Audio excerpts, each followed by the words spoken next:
Cerita kita pada hari ini adalah kita akan terbang ke United States of America and kita akan pergi ke sebuah bandar yang dikenali dengan nama Morgantown di negeri West Virginia. Morgantown ni dia actually sangat famous di kalangan orang-orang US sebab dekat situ ada sebuah university yang bernama West Virginia University, yang di mana university tersebut telah ditubuhkan sejak tahun 1867 dan telah berusia 157 tahun sehingga tahun 2024. So kalau budak-budak you dah start belajar, dah start ada kelas, memang Morgantown akan dipenuhi dengan budak-budak university. And bukan tu je, bila musim rugby dah bermula, confirm ramai gila orang-orang luar datang dekat situ sebab diorang nak tengok tim diorang berlawan. Sebab dekat situ famous dengan sukan rugby. And bukan sebab tu je orang suka tinggal dekat Morgantown, bukan sebab tu je orang suka datang dekat Morgantown. Actually guys, setiap tahun confirm akan ada pembangunan baru. Contohnya ada muzium baru yang akan dibina, ada kedai-kedai yang menarik baru dibuka, ada restoran-restoran yang menarik baru dibuka. And Morgantown juga terkenal sebab kadar jenayah dekat sana tak tinggi tau. And ianya menjadikan Morgantown ni sebagai salah sebuah bandar yang selamat diduduki oleh para keluarga sekalian. Akan tetapi walaupun ada banyak cerita yang menarik di Morgantown, walaupun ada banyak tempat menarik di Morgantown, actually dekat Morgantown ada satu tragedi yang pernah berlaku dekat sana. And kita akan discover tragedi tu kejap lagi. And before that, selamat datang ke channel KRU Series. Kepada yang baru sampai ke channel ni, kita menyediakan kisah true crime, kisah seram dan kisah real story dalam format storytelling ataupun dalam erti kata lain dengan cara bercerita. Jika korang suka dengan channel KRU Series, korang boleh tekan butang subscribe supaya korang tidak terlepas dengan video yang akan diupload pada masa akan datang. Dan juga khas kepada peminat podcast, korang boleh subscribe di YouTube KRU Series Podcast. Link ada dekat description sebab tak lama lagi kita akan upload video yang pertama dekat situ. Dan kepada korang yang suka dengan video ni, sila tekan butang like sebagai tanda sedekah to this channel. And tanpa membuang masa anda semua,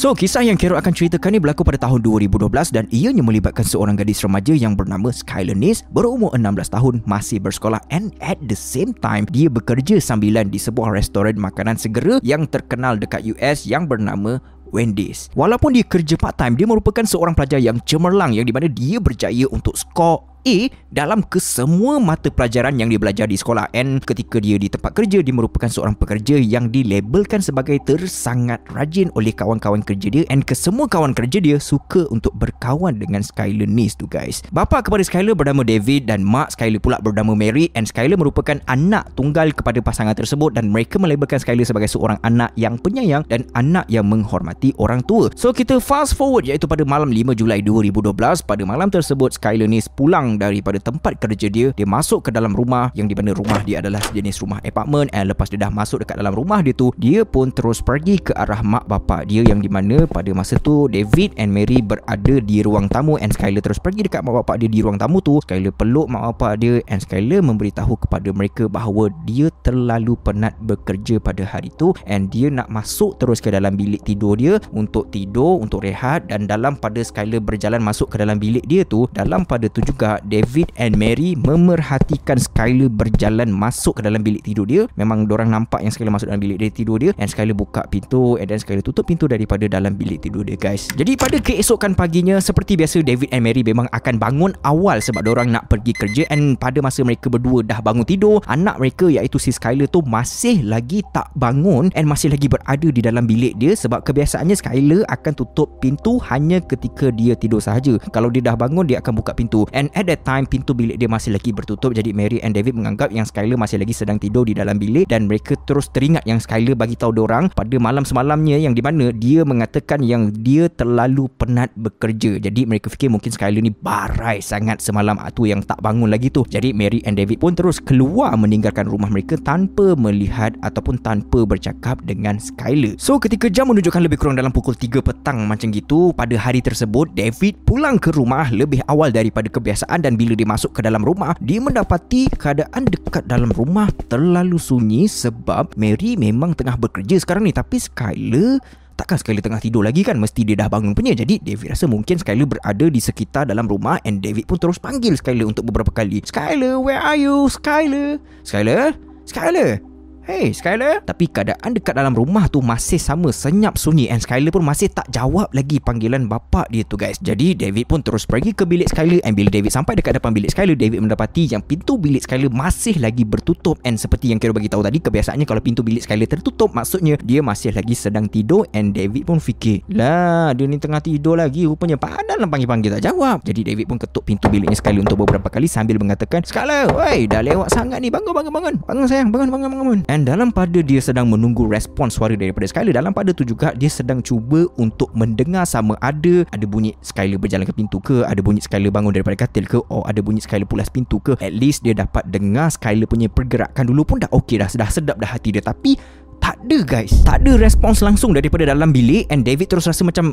pelik lah. And tak cakap banyak, David ketuk pintu biliknya Skyler kuat-kuat. David jerit nama Skyler beberapa kali sebab dia rasa maybe si Skyler tu tidur mati ke apa ke kan. Bila beberapa kali David dah ketuk, David dah panggil tapi tiada respons daripada Skyler, David terus buka pintu and masuk ke dalam. And apa yang dia dapati, Skyler tak ada dekat dalam bilik dia pada masa tu. Kepala otak dia cuba untuk berfikir tau, apa yang jadi ni, kenapa Skyler keluar tak bagi tahu aku? Biasa kalau dia nak keluar mesti dia akan bagi tahu aku dulu, tapi ni tiba-tiba je tak ada dekat dalam bilik. Dalam pada si David punya otak tu dah macam tak boleh nak fikir, tangan dia automatik terus tarik telefon bimbit yang berada dekat dalam koci, and David terus cuba untuk call Skyler beberapa kali. Bila dah call Skyler tapi Skyler tak angkat, David call bini dia pula, iaitu si Mary tu, yang di mana Mary pada masa tu berada dekat tempat kerja, and Mary menjawab panggilan tersebut. And David pun terus tanya dekat Mary, sayang, Skyler ada bagi tahu dekat you ke yang dia ada nak pergi kat mana-mana? Sebab dia tak ada dekat rumah ni, I call dia banyak kali pun dia tak angkat. So Mary pun cakap, Skyler tak ada pun nak cakap apa-apa dekat I, mungkin dia keluar dengan member dia kot. So bila David dah habis cakap dengan Mary, David call kawannya Skyler pula, yang di mana kawan Skyler ni merupakan kawan rapat ataupun kawan baik Skyler yang bernama Sheila. And Sheila dengan Skyler ni actually diorang dah kenal antara satu sama lain, ataupun diorang dah start berkawan rapat sejak daripada darjah 2 lagi guys. So David pun tanyalah dekat Sheila, hello Sheila, ada nampak Skyler tak?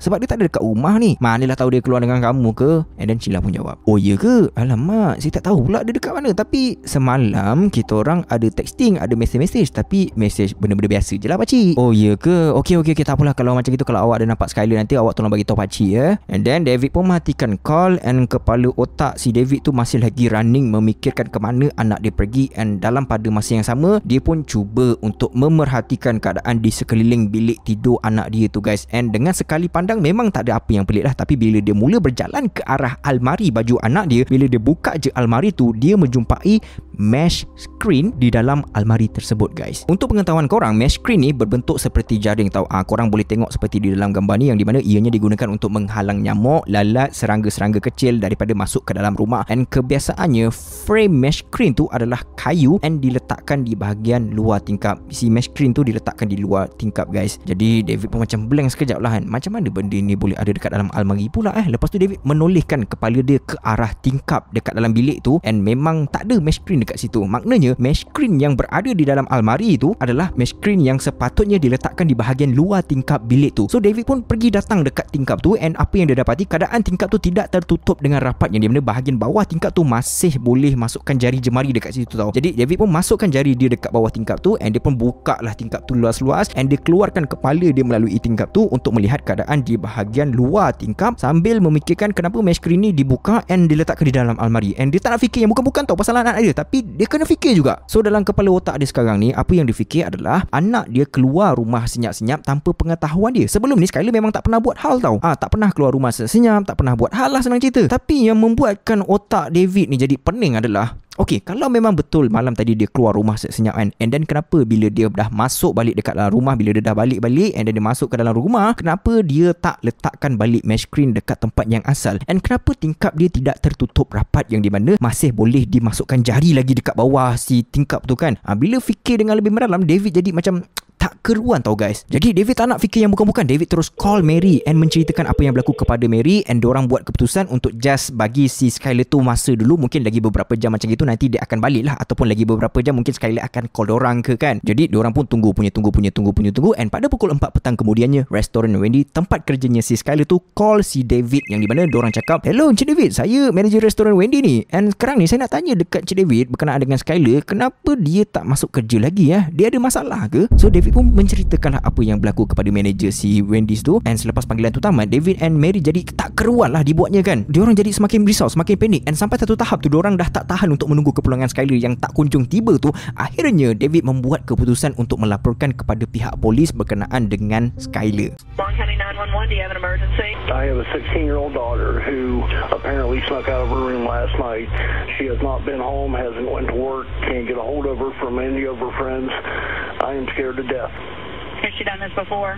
No. So selepas panggilan tu tamat, David dengan Mary dah jadi semakin blank sebab diorang tahu yang polis tengah buat kerja diorang. Polis bantu untuk mencari anak diorang, tapi diorang pening memikirkan apa yang perlu mereka lakukan sekarang ni. Adakah diorang patut keluar pergi join polis untuk mencari Skyler? Adakah diorang patut tinggal sahaja dekat rumah untuk menunggu kepulangan Skyler? Adakah Skyler okay? Adakah Skyler injured or luka or anything else yang berlaku dekat dia? Diorang sekarang ni berada di dalam waktu yang sangat sukar untuk dihadapi. And dalam pada tu juga, dengan secara tiba-tiba ada satu call yang masuk ke dalam telefon Mary, yang di mana apabila Mary melihat ke telefon dia, panggilan tersebut adalah daripada Sheila, iaitu kawan baik kepada Skyler. And sebelum Mary angkat call tersebut, hati Mary ni dia dah jadi macam cool down sikit tau. Mungkin Sheila nak bagi tahu yang Skyler ada bersama dengan dia kot. And then Mary pun terus angkat panggilan tu, and Sheila start dulu the conversation. Hello makcik, Skyler dah balik rumah ke? Bila Mary dengar macam itu, agak kecewa sikit lah dia kan. Tapi Mary tetap jawab macam biasa. Belum lagi lah Sheila, kita orang dah tak tahu nak buat apa ni. Kita orang rasa something wrong happen yang jadi dekat Skyler ni. Jadi tadi makcik ada buat report polis tadi, and cubalah minta tolong dengan diorang kan, mana tahu diorang boleh bantu ke apa ke. So bila Sheila dengar macam gitu, dia macam tarik nafas panjang tau. Dia macam gini tau cik, Sheila nak cerita pun susah sikit tau. Makcik, sebenarnya Sheila ada benda sikit lah nak cakap dengan makcik ni. Kalau makcik nak tahu, semalamnya actually Skyler ada keluar senyap-senyap tau dengan Sheila and Rachel. So untuk pengetahuan korang, Rachel ni adalah lagi seorang kawan baik di antara mereka berdua. So bila dicampurkan dengan Sheila, Rachel and Skyler, jadi bertiga lah. So maknanya mereka bertiga adalah kawan rapat. David dengan Mary pun actually kenal si Rachel tu, sebab diorang ni dah macam dah rapat lah, dah selalu berkawan kan. And then Sheila pun beritahulah dekat Mary yang di mana Skyler pergi ikut diorang, pergi ikut Sheila dengan si Rachel tu dengan Skyler. Diorang pergi jalan-jalan, diorang pergi pusing bandar sambil isap ganja bersama-sama. And Sheila bagi tahu actually diorang dah buat semua benda tu dah lama dah. Diorang keluar rumah senyap, isap ganja apa semua tu, memang dah selalu sangat buat benda tu. Itu apa yang Sheila bagi tahu dekat Mary lah pada masa tu. Actually guys, David and Mary ni tak berapa nak terkejut sangat tau dengan apa yang didedahkan oleh Sheila. Apa yang membuatkan David and Mary jadi terkejut gila adalah based on apa yang Sheila ceritakan kepada mereka berdua. Setiap kali diorang nak keluar rumah senyap-senyap, bila diorang nak keluar rumah tu, diorang takkan pick up berdekatan dengan rumah diorang tau. Maksudnya, sebagai contoh, bila Sheila nak pergi pick up Skyler dekat rumah dia, Sheila akan pick up jauh sikit daripada rumahnya Skyler, lebih kurang dalam 100 meter jarak daripada rumahnya Skyler macam gitu. And bila dah pick up dekat tempat yang jauh daripada rumah mereka, and then Skyler pun dah masuk ke dalam kereta, barulah mereka beredar daripada situ guys. So apa yang mereka lakukan ni adalah disebabkan mereka takut apa yang mereka lakukan semua tu akan kantoi dengan mak bapak diorang. Ialah dengan keadaan bunyi bising kereta yang parking berdekatan dengan rumah, bunyi enjin kereta yang hidup tu mungkin boleh membuatkan mak bapak bangun daripada tidur. Itu pasal lah diorang buat macam itu. So Sheila pun bagi tahulah dekat Mary yang di mana pada malam sebelum Skyler hilang secara tiba-tiba tu, situation dia sama je macam malam-malam yang sebelum ni. Malam yang diorang akan keluar senyap-senyap tu, yang di mana selepas diorang dah keluar pusing sana sini, and then diorang pun balik, and diorang akan hantar Skyler dulu ke rumah guys. Diorang hantar Skyler dulu. So Sheila pun turunkanlah si Skyler tu kira-kira 100 meter daripada rumahnya Skyler. And lepas Skyler dah turun, Sheila dengan Rachel pun terus beredar daripada tempat tu. And at that time pun Sheila dengan Rachel tak sure sama ada Skyler masuk dekat dalam rumah atau tidak, sebab masa Skyler dah turun daripada kereta, Skyler tengah jalan ke rumah dia tu, diorang berdua dah beredar tau daripada tempat tu. Maknanya lepas Skyler turun, diorang tu gerak. So based on apa yang Sheila bagi tahu tu, David terus terfikir yang kemungkinan Skyler ni kena culik kot. Lagi-lagi si Skyler tu baru je lepas isap ganja tengah high kan, lagi senang lah orang nak culik dia. And tanpa berfikir panjang, David terus menghubungi pihak polis, and David terus update kepada pihak polis berkenaan dengan apa yang diceritakan oleh Sheila kepada mereka tadi tu. And then pada hari yang sama, selepas Sheila call Mary and David tadi tu, Sheila dengan mak Sheila terus datang ke rumah David and Mary, and diorang terus memulakan pencarian dekat sekitar kawasan perumahan mereka dengan harapan mungkin si Skyler tu terjatuh dekat mana-mana tempat ke, or dia terperangkap dekat dalam longkang yang sempit ke, yang membuatkan dia tak dapat nak keluar ke, or anything else lah. Akan tetapi selepas beberapa jam kemudian, selepas mereka dah pusing seluruh kawasan perumahan mereka, selepas mereka dah ketuk berpuluh-puluh pintu pintu tapi tak jumpa juga si Skyler tu. At that time dorang semua tahu yang polis memang tengah cari Skyler dekat luar, tapi dorang pun tak boleh berharap dekat polis sahaja, dorang pun nak cari juga anak dorang. Dan dalam keadaan yang sangat getir tu, tiba-tiba Mary baru teringat dekat kawasan perumahan dorang tu ada satu CCTV, and CCTV tu menghadap ke jalan raya. And tak cakap banyak guys, Mary, David, Sheila and Mak Sheila dorang berempat terus pergi ke pos kawalan pengawal, and David pun terus ceritakan apa yang berlaku kepada pengawal tu, and pengawal tu bagi dorang untuk tengok CCTV pada waktu semalamnya. So CCTV tersebut menunjukkan keadaan yang di mana Sheila dah turunkan Skyler dekat satu sudut di luar jangkauan pandangan CCTV tu. Maksudnya Sheila dah turunkan Skyler dekat satu kawasan yang CCTV tu tak nampak kawasan tu, CCTV tu tak cover dekat kawasan tu. And then 30 minit selepas Skyler diturunkan, iaitu pada pukul 12.30 pagi, kita dapat lihat dengan jelas bahawa terdapat sebuah kereta yang memberhentikan keretanya di tepi jalan, dan kelibat Skyler ni berjalan ke arah kereta tu, and Skyler masuk ke dalam kereta tersebut. Disebabkan oleh CCTV yang terlalu grainy, jenis kenderaan dan juga nombor plate kereta tu tidak dapat dipastikan. Tapi guys, David ni dia macam dah kurang sikit lah perasaan risau dia terhadap Skyler, sebab tadi diingatkan si Skyler ni kena culik ke apa ke kan. And bila dia tengok CCTV tu, nampak Skyler pergi naik kereta tu dengan kerelaan hati dia. Maksudnya dekat sini Skyler tak kena culik lah, and Skyler berada di sesuatu tempat, and maybe tak lama lagi dia akan kontak dengan David or Mary. Sebabnya dekat negara dorang ni memang dah menjadi satu kebiasaan yang di mana budak-budak remaja ni akan melarikan diri daripada rumah untuk duduk dengan boyfriend, and bila budak-budak tu dah tahu yang boyfriend dorang ni tak guna, dorang akan balik semula ke pangkuan keluarga. Itu adalah apa yang David and Mary fikir pada masa tu. So hari berganti hari, minggu berganti minggu, bulan berganti bulan, tiada kabar berita daripada anak mereka. Even polis and orang awam dah melakukan pencarian secara besar-besaran. Poster muka Skyler berada dekat mana-mana tempat di sekitar bandar tu, and walaupun kes kehilangan Skyler ni dah menjadi semakin famous gila dekat bandar tu, tak ada seorang pun yang tampil memberikan sebarang maklumat berkaitan dengan Skyler. Tak ada orang yang nampak Skyler, tak ada orang yang kesan Skyler, tak ada orang yang dapat membantu dalam kes kehilangan Skyler ni tu guys. And at this situation, David and Mary memang sangat-sangat kecewa lah. Tapi diorang tetap tidak berputus harapan. Diorang just berpegang kepada pemikiran bahawa anak diorang tu mungkin pergi duduk dekat sesuatu tempat and tinggal dekat situ bersama-sama dengan orang yang mungkin boyfriend dia ke, and maybe one day Skyler akan contact dengan David or Mary. So David and Mary berpegang dengan pemikiran macam itu, sebab dorang tak nak putus harapan. Sampailah 6 bulan kemudian guys, iaitu pada bulan Disember pada tahun yang sama. Pada bulan Disember tu guys, kes ni semakin mendapat kurang perhatian daripada orang awam, dan pada 12 Disember something big happen. Something yang tak dapat dijangka berlaku, yang di mana salah seorang kawan baik kepada Skyler yang bernama Rachel dengan secara tiba-tiba mengamuk tak tentu pasal guys. Dia pergi jerit-jerit, dia pergi lari macam orang gila, dia pergi tumbuk mak dia, and mak dia sampai tak tahan, mak dia terus call polis. County 911, we have an emergency. I have an issue with a 16-year-old daughter of mine. I can't control her anymore. And tak lama lepas tu, polis datang ke rumah mereka, and polis pergi bawa Rachel ke hospital psikiatri. Beberapa hari kemudian selepas Rachel dibenarkan pulang daripada hospital psikiatri, Rachel terus pergi ke sebuah balai polis di Morgantown, and dia pun masuk ke dalam balai polis tersebut dan memberitahu kepada pihak polis yang di mana dia ada beberapa information berkaitan dengan kes kehilangan Skyler ni. Jadi polis pun tak cakap banyak. Polis terus bawa dia ke dalam bilik soal siasat, dan Rachel mula bercerita guys. And ini adalah cerita yang diceritakan oleh Rachel. So pada 5 Julai 2012, Skyler balik ke rumah daripada tempat kerja. Dia masuk ke dalam rumah, dia ucap selamat malam kepada mak bapak dia, and dia terus masuk ke dalam bilik tidur. Dia tutup pintu bilik tidur, dia terus baring dekat atas katil untuk berehat. Tak lama kemudian dia mendapat satu mesej daripada Rachel dan juga Sheila, yang di mana mereka berdua, Sheila dengan Rachel tu, dia mengajak Skyler untuk keluar rumah secara senyap-senyap. Tapi Skyler tak nak. Skyler tak nak keluar dengan diorang sebab Skyler macam sakit hati dengan Rachel and Sheila tau.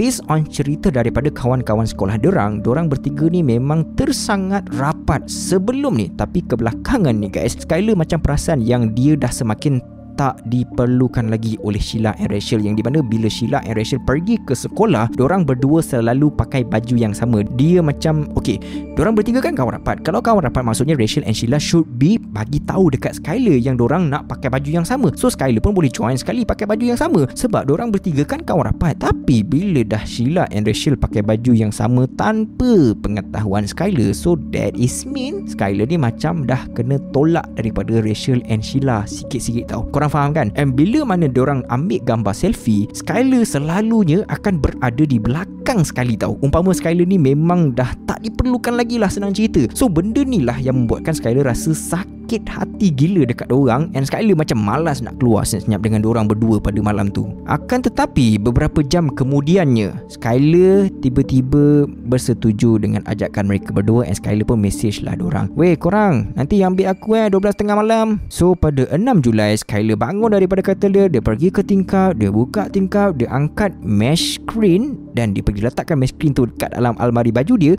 tutup almari baju tu, dan dia terus keluar daripada rumah dengan melalui tingkap bilik dia, and dia berdiri dekat tepi rumah dia tu sambil menunggu Sheila and Rachel sampai. Jadi lebih kurang dalam pukul 12:30 pagi, sebuah kereta yang tidak dikenali yang berada dekat dalam CCTV tu sampai dekat area perumahan Skyler, and Skyler berlari masuk ke dalam kereta yang tidak dikenali itu, and kereta yang tidak dikenali itu adalah kereta Sheila yang sedang dipandu oleh Sheila guys, dan Rachel berada dekat sebelah Sheila pada masa tu. So Sheila pun terus bawa kereta dia terus menuju ke sebuah tempat yang sangat famous bagi budak-budak remaja time tu, yang di mana tempat tu adalah tempat yang selalu mereka bertiga lepak untuk isap ganja, dan jarak antara tempat tersebut dengan rumah Skyler adalah sejauh 45 minit perjalanan, dan kawasan tu merupakan sebuah kawasan yang jarang gila orang akan lalu. And bila diorang dah sampai dekat situ, Sheila pun parking kereta dia dekat atas rumput, macam ni jalan, and then keluar jalan sikit ada rumput, ada parking dekat situ, and diorang bertiga pun keluar daripada kereta, and diorang pun terus mendaki sebuah bukit yang tak berapa jauh daripada tempat mereka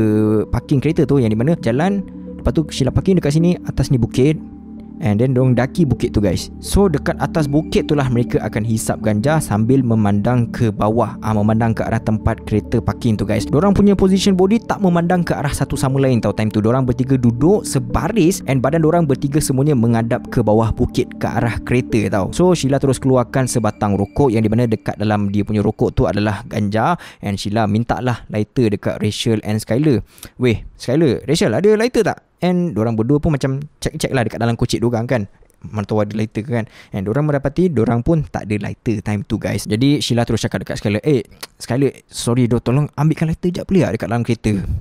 Sorry doh. And then Skyler pun macam, Okay, tak ada hal. Sekejap, aku pergi ambil sekejap. Bila Skyler bangun je and mula berjalan ke kereta menuruni bukit, dalam keadaan yang Skyler berada di depan Sheila and Rachel, and Sheila and Rachel pada masa tu berada di belakang Skyler. Pada masa tu Skyler terdengar yang Rachel and Sheila cakap 1, 2, 3 dalam nada yang serentak, and at that time Skyler dapat rasakan dia telah ditusuk oleh 2 bilah pisau dekat belakang dia. And bila Skyler toleh ke belakang, dia mendapati 2 orang kawan baik dia sendiri yang tusuk dia dengan pisau. And disebabkan Skyler berada di dalam keadaan yang panik, dia terus cuba untuk melarikan diri ke arah kereta. Akan tetapi disebabkan oleh kecederaan dekat belakang badan dia tu, larian Skyler mula menjadi perlahan dan dapat dikejar oleh Sheila. Jadi Sheila pun jatuhkan Skyler ke tanah. Dia cuba untuk tusuk lagi ke badan Skyler, tapi dengan baki tenaga yang ada, Skyler cuba untuk menahan diri dia daripada ditikam oleh kawan baik dia sendiri. Dia cuba untuk mempertahankan diri dia, dia cuba untuk mengelak daripada ditikam lagi sekali. Skyler tahan dengan menggunakan tangan dia, tapi apakan daya guys, dengan secara tiba-tiba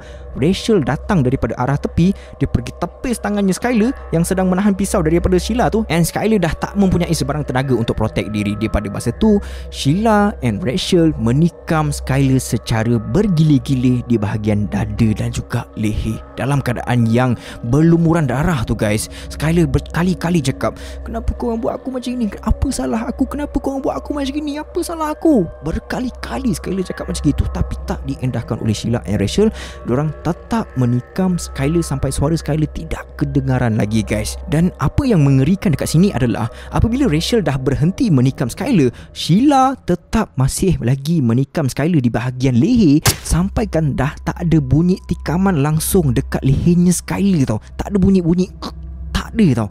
Maknanya dah lobos. So bila Sheila dah berhenti, diorang pun bangun, diorang pergi dekat kereta, diorang ambil penyodok, and diorang heret Skyler ke dalam hutan. Bila dah sampai dekat tengah-tengah hutan, mereka mendapati yang tanah dekat situ agak sukar untuk digali sebab terlalu keras. Maka diorang heret badan Skyler berdekatan dengan jalan raya, and dekat jalan raya tu dia macam ada bukit sikit, dan dekat situ ada sebatang kayu yang dah tumbang tau. And dekat batang kayu tu lah si Skyler tu telah dilemparkan dekat situ.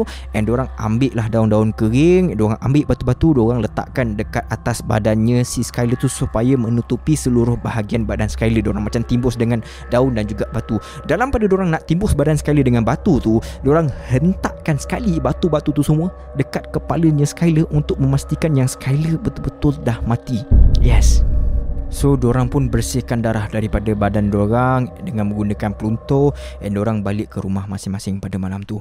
Actually diorang berdua ni dah rancang benda ni berbulan-bulan sebelum ni guys. Keluar senyap-senyap, isap ganja selama ni semua tu telah diplan dengan rapi oleh mereka berdua demi untuk membunuh Skyler. Diorang tahu yang Skyler dah tak berapa nak suka dengan diorang, and diorang pun tahu bila diorang ajak Skyler untuk keluar senyap pada malam tu, confirm Skyler tak nak. Tapi diorang buat apa saja demi memastikan yang Skyler akan dibunuh. Skyler akan keluar rumah pada malam tu, and diorang akan bunuh Skyler. Jadi diorang pujuk Skyler pada malam tu. Itu pasal si Skyler tu tadi mula-mula dia reject, tapi disebabkan oleh dipujuk oleh mereka berdua, jadi si Skyler tu lembut hati dan dia terima sahaja dengan ajakan tersebut demi menjaga nama kawan baik tu guys. Semasa perbicaraan, Rachel memang nampak menyesal gila dengan apa yang dia dah buat, and dia berkali-kali minta maaf dengan mak bapak Skyler. Manakala si Sheila pula, dia langsung tak menunjukkan reaksi kesal. Dia langsung tak menyesal dengan apa yang dia dah buat dekat Skyler. And selepas polis berjaya menemui mayat Skyler, beberapa hari selepas tu, actually pada masa tu si Sheila ni belum ditangkap tau. Sheila dia sempat untuk buat satu posting dekat dia punya Twitter dengan mengatakan, "We really did